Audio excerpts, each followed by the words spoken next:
Өнөөдөр анхныхаа удаа нэгдүгээрийнхээ төгсөлтийг хийж байгаа энэ цаг үед энд хүрэлцэн ирсэн багш сургууль хүмүүжүүлэгчээр зам өн ажилтан налбаа агчаар энэ сургуульд сурч хүмүүжж буй хүүхдүүдийн маань эцэг эхчүүд та бүхэнд үнэхээр их баярлж байна.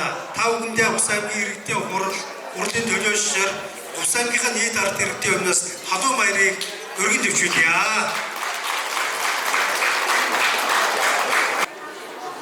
Захирал болон хамт олонд нь үнэхээр бас талархж байгаа илэрхийлье.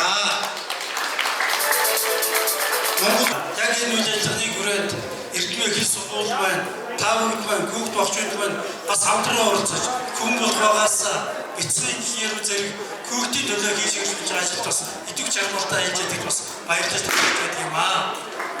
Эрдэнэ багш нартаа ялангуяа одоо таны ажилтны албаагч нар гадаадаас ирж одоо хөгжөнд байна тийм ээ.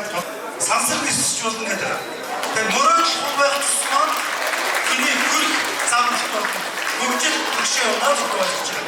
Тэгээ миний хөрх хөгжөлтөд зам нь энэ сайн бицхэн багчуудад маань мөрөөдлийн жигүүр дэлгэж өгсөн та бүхэндээ баярлалаа. Та бүхэний энэ удаагийн анхны төгсгөл маань их мэдэж ирээ. Дэлхийдээ хөлгөөлж авахаа дэлхийгээс маш их тийм ээ хүнжил дэвшлийг Бус аймагт авчирч тараарай.